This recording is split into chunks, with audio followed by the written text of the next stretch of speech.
We're ready to start? Yes.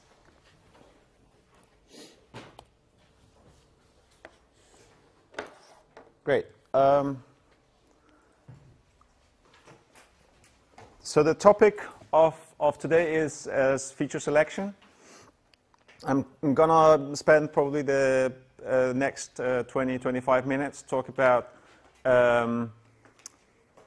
what ETFs are and how is that related to the topic of today. And then the second lecture will be actually on how we do pick up ETFs from a few ETFs from a bigger universe of ETFs using a method called hierarchical clustering. So that's kind of two parts. First, focus on what ETFs are, and then after the break, I'll talk about hierarchical clustering. Right. So what is the problem with asset allocation in general? The first problem that comes in mind is essentially the sheer number of the assets which are out there. So if you're looking into the stock markets alone, there are probably tens of thousands, hundreds of thousands of stocks out there. The same thing with bonds, with investment funds, with mutual funds, and so on. So the great number of assets in the financial markets essentially bring us to the next problem in asset allocation, which is parameter uncertainty. So you have seen so far in this course, whenever you want to run an optimization model, you need some parameters. When you're running the Markovich model, for example, what are the two parameters that you need for the Markovich model? The easy one is the mean return, or the expected return of the individual assets. What is the second one? It's the covariance matrix, right? So you need, for the Markovich model, the parameters you need are expected return and covariance matrix, right? So when we talk about parameter uncertainty, that has to do with the number of assets. The more assets you've got, the fewer data sets you've got, the more parameter uncertainty you will get, and as a result of that, your models wouldn't perform as well. So we need to bring down the number of assets. Now let's go to the next slide and talk a little bit about ETFs, or exchange traded funds. Well, before really getting into feature selection or hierarchical clustering or something more advanced, one way that people for hundreds of years have been thinking of in order to reduce the number of assets in their portfolios has been by introducing a product called mutual fund. So mutual fund is something that has been around for some hundreds of years.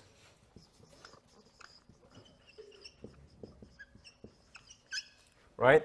So you can have one mutual fund, which is essentially a basket of individual stocks, could be hundreds of thousands of stocks, put into one fund. That's where the name fund comes from. It's a fund of some underlying assets. In many cases, it could be stocks. It also could be bonds. It could be commodities. But the point here is that this is one way of reducing the problem of dimensionality, is that you, instead of investing your money into individual stocks or bonds, you will put your money into a whole number of assets in one go by investing into a fund. So mutual fund has existed since the 1700s. And it has been actually, it's an invention which came at the most well-known British universities. I think that was Cambridge or Oxford, one of the two, where essentially the professors there, they started having their own pension endowments. Rather than putting their money into individual stocks, they wanted to kind of pull it together and put it into a pool of stocks and bonds. And doing that, they knew that they were reducing some idiosyncratic risk, that the individual companies would go bankrupt, would go down.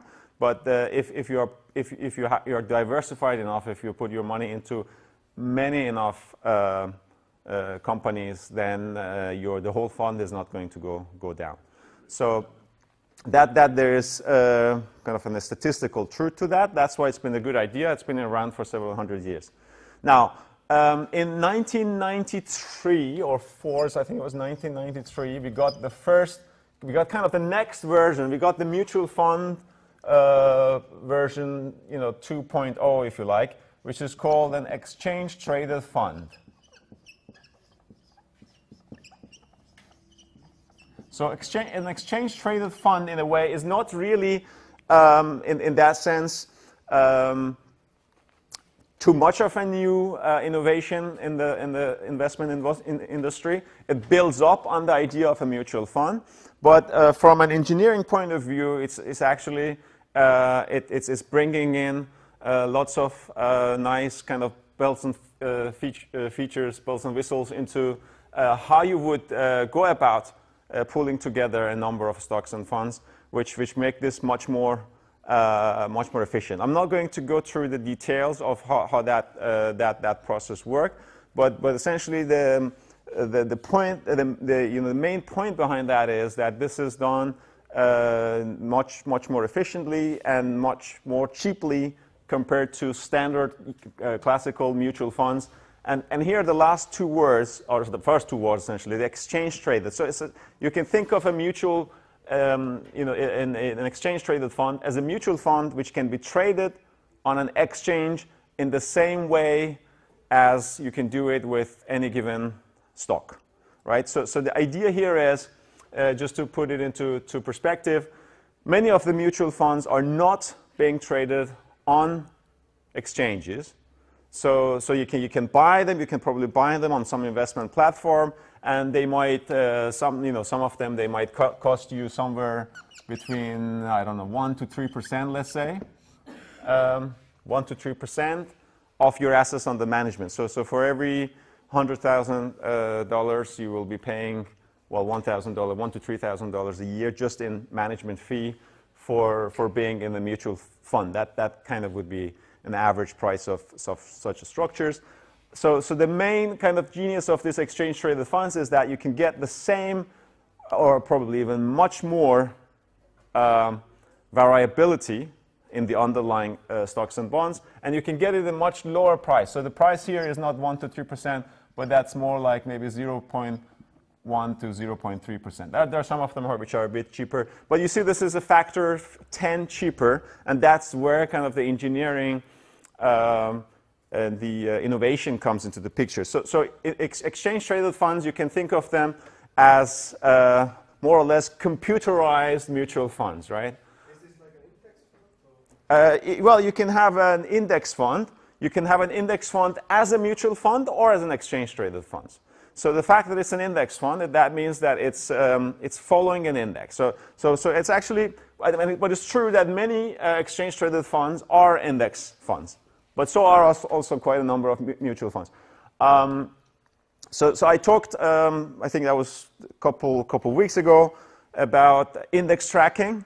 So index tracking is the method which is being used by some of the mutual funds to track some indices, so that makes them into index funds. But the same is also applied sometimes in exchange-traded funds. So the difference between an exchange-traded fund and a mutual fund is that it's being traded on an exchange, and it's done in a much cheaper price. And this whole process, there is the, in terms of the legal procedures, there are some major differences, which is kind of probably a lecture of 1 hour in its own. I can send you some links that you can read about this whole process of, the creation and redemption of exchange-traded funds. Essentially, I mean, very quickly put, is that the idea here is that you're not really buying, if you are buying a mutual fund, you will be buying the underlying assets, a piece of each of the underlying assets. Whereas with this one, a secondary market is built, right? And then there would be kind of one paper which represents all these other papers. So when the market is created, when the secondary market underlying assets is created, you're not buying the individual underlying stocks and bonds whenever you're buying a piece of the mutual fund. If you're buying a piece of an exchange-traded fund, you're just buying this new paper which represents the underlying market. And that's what makes it so much cheaper, right? So the trading, but you're not just buying and selling all the time, because people are buying and selling an exchange-traded fund, but then, well, that's what I'm saying. That's where the modern, the computerized version comes into the picture also. That you make sure that, well, if there are enough people, if you make a secondary market, which is on top of the underlying bonds and stocks, and if there are enough people, if there are just the same amount of buyers and sellers, you don't really have to go and sell and buy the underlying. These papers can just exchange hands, right? And that's of course something that takes place on an exchange. And that way you can actually spare a lot of money by not buying and selling the underlying. This is the major difference. Some of the mutual funds try to do that, but they don't do that quite as efficiently as the exchange-traded funds. Yeah. Why would you want to buy a mutual fund? That sounds more expensive and less variability. Right. That's a good question. So, what would you? I mean, there are two answers to that. One is that, well, I mean, if you see in this graph, this is a couple years old, but then we had something like a bit about over 1,000 ETFs or active ETFs, which were tradable, I think, in the European continent, or allowed to trade at least. And now I think if you look worldwide, in number of exchange tradable funds, we have probably some 8,000. And they're not quite unique. There are some of them kind of repetitions over the same themes, but you have some 8,000 ETFs, exchange-traded funds. It's a relatively new market. I mean, 8,000 might sound like a lot, but if you then compare with the number of mutual funds worldwide, mutual funds have been around for some hundreds of years, and they're probably going to be around for quite a bit still. But it's a fact that the exchange-traded funds are fast catching up with the mutual funds. But it's a bit in the same way as you have, you have smartphones, that there are still, people are using also still the old mobile phones, right? So there would be a market up to a certain level. And so that's one thing. The other thing is that there are certain areas of markets which are not covered by the products which are available in the exchange-traded funds. So somebody has to come up with the idea that let's make this into a new exchange-traded funds. This combination of assets has to be made into an exchange-traded fund, and in order to compete with the alternative mutual fund. Now, for that to happen, the market has to have a particular size as well. So just to give you another example, one more reason why mutual funds probably are not going to disappear anytime soon. I mean, if you're looking into a market like the Danish market, you have I think, is it called the C20 index these days? Or is it 25? How many? 25. So you have some 25 kind of major Danish companies in this index. And, this is just too small a market, both in terms of, well, the number of assets, but also in terms of the size of the market, in order to make a very efficient exchange-traded fund. But then you have, just in Denmark, we have some 500 mutual funds, and quite a number of them, they have some themes around the Danish market, right? They're specialists in the Danish market. And they try then, they are more kind of in the active management, so they are not, you will still see some mutual funds which are kind of actively traded, and they try to beat the underlying market there, the underlying benchmark. So there would be a place for kind of a specialized mutual funds, smaller markets, maybe niche markets. But as it is now, still you will see that there is the majority, most of the money under management is still in the mutual funds, for the simple reason that they've been around for 300 years. And these guys, the exchange-traded funds, the new version, have been just around for 20 years. But the trajectory is growing. So you see the number, this is from 96, where you had, if you look into assets in terms of billions of dollars, which essentially it comes more or less from zero. And then it has got some kind of exponential growth until, well, this is until 2011, sorry. So that's quite a bit old. But then I'll find a newer one, maybe send it to you. This is just going up and probably going up still exponentially, right?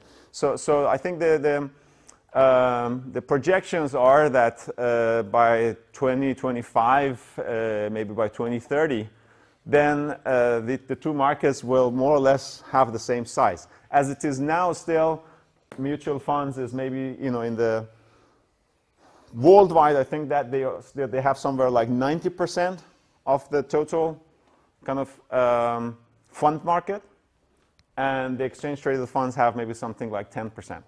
But 10% is quite a lot for 20 years, right? So it's and it's still, and probably it's fast growing towards within the next 3-4 years to about 30%. So those are the projections. Sometimes it's going to surpass, because this is simply for the very reason that you also mentioned, because this is cheaper and it's easier. It's traded on exchange, so why not go for it? Yeah. There's also tax reasons between those two. The Danish government yes. prefers funds for some reason. Right. So there are protections, of course, against always the old market. So you can think of this also. There is once you have had mutual funds for hundreds of years. So there are, of course, lots of people involved in that business, right? And there was lots of lobbying, of course, to keep that business going. So that's kind of the friction that you will always see when there is an innovation, right? So when you get the smartphones, probably, even the Nokia guys, they didn't really want to have the smartphones because they had a good business on the old one, right? So that is also a part of it. But as you said also, that there has been some lobbying done to make exchange-traded funds more expensive for tax reasons. That's on the tax you pay on returns. So no matter if they are based on stocks or bonds, you have to pay tax on them as if it was based on bonds, fixed incomes, which is slightly higher taxed in Denmark, right? So that was, but that's for free assets, and in pension markets there's no difference. So still, and I think they are, by the way, I think they're changing that rule now. So then it's that problem is going to be removed as well. Right. But what about the gains? Are they normally similar?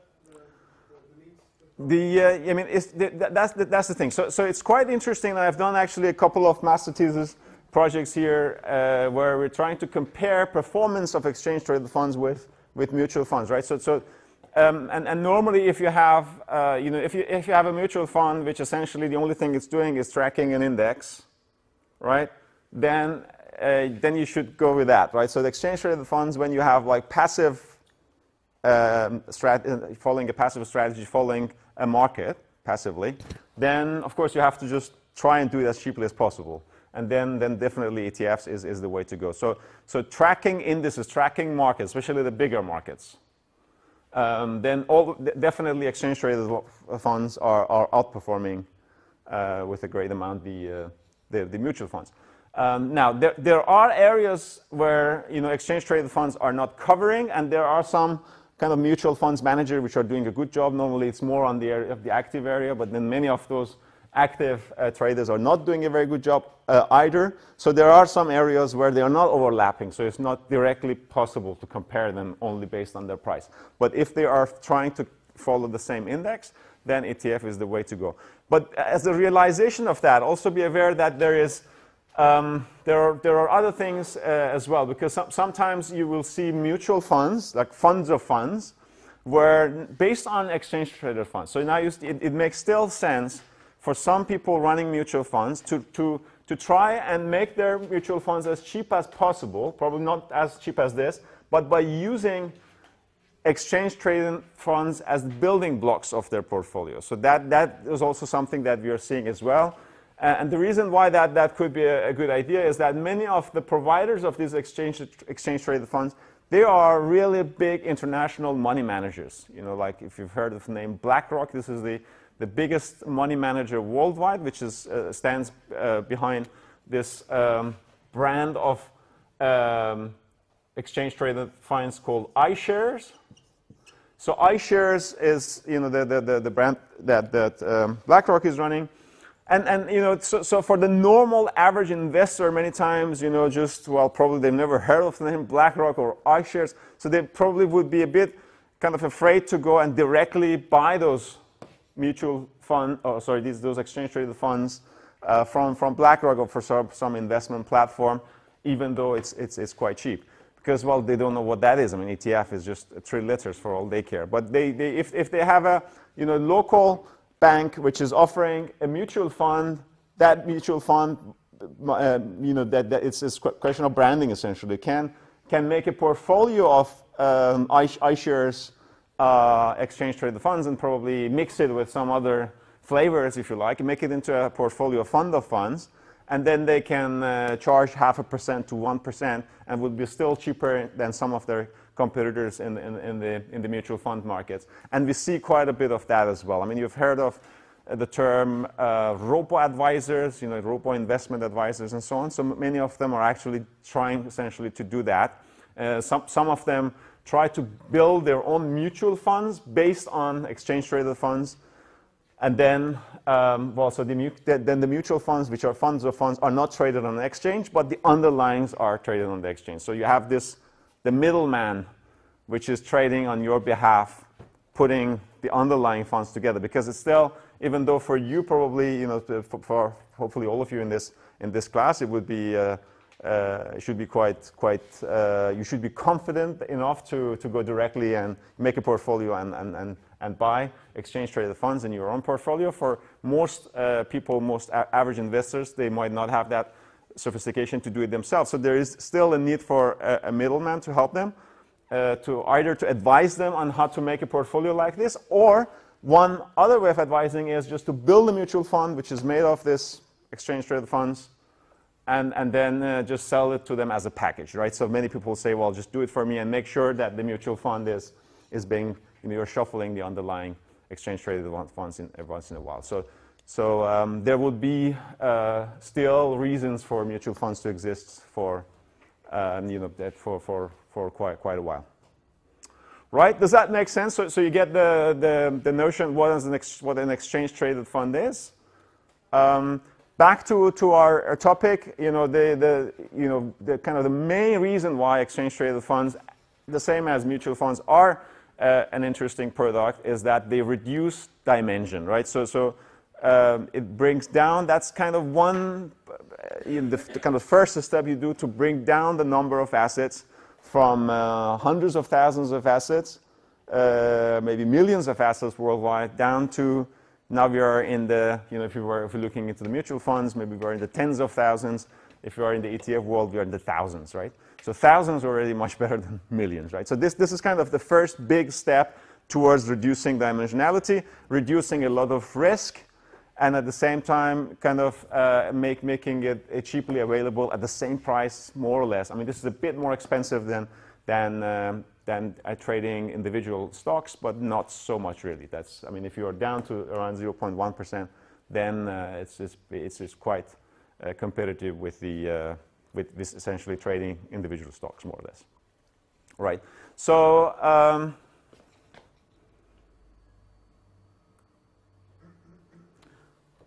that's as much as I would talk about the exchange traded funds. Unless you have any questions on, you get the notion what an exchange traded fund is, and then I'm gonna talk about then the next step essentially. Even if we want to stick with exchange traded funds, which is what we are going to do for the final project of this course, still you need to bring the number down, right? So let's start. Our world starts with thousands of exchange traded funds. Right, so and you have seen this model before in some different formulation of it, and you've seen the CVAR model. We haven't talked about the CDAR. That's the conditional drawdown at risk. I can talk about drawdown. It's not part of this, but if you're interested, drawdown is a very interesting risk measure as well. That if somebody is working with a master project, definitely drawdown is an interesting risk measure to look at. So that's where the CDAR comes from. But you know about the CVAR and you know about the Markovich model, right? So the classic Markovich model and the CVAR model you have seen already in this course. Both of these are extremely sensitive to parameters, right? So what you normally would see, kind of the main problem you will see in literature about these models, they have a poor out-of-sample performance. I talked about out-of-sample testing last week. So that is, you can, in the sample, you had in-the-sample testing and out-of-sample testing. So you run models like the Markovich model, the CVAR model, CDAR, no matter which ones of them. Many times what is really difficult is that to get these models to perform out-of-sample meaning in the real world, right? So you run the model on a set of data and essentially get some performance. And that's why you will also meet probably many skeptics when it comes to quantitative models. They would say, well, the models work well in theory, but not in practice, right? So you would hear that critique, and this is not, I mean, that is also, it's justified to quite a certain degree. So you have to do something. You really have to be very critical of your own models before you either use them yourself, and definitely if you won't use them yourself, then don't apply it to anybody else. So that's probably a good kind of indication. If you don't trust your models enough to put your own money on it, then don't advise other people to follow them, right? So that could be a good rule of thumb. And you have to do a lot of testing around these models. Right. So this was kind of the motivation, both about exchange traded funds, and also what kind of that it is important to take some steps before you go to optimization. So that's kind of the whole topic of feature selection. That was the main topic of this PhD study. Essentially, what we wanted to do is to do an experiment where you can start, let's say, with 1,000 ETFs, right? And then you can throw 1,000 ETFs into the Markovich model, and then you can test it in the sample, out of sample, right? That's one way of going about it. Or you can say, well, these 1,000 ETFs that I've got here, I want to, kind of bring them down in a funnel. I don't want to use the optimization. I want to bring them down maybe to a few hundreds by using some kind of simpler screening processes. That amounts to doing some, like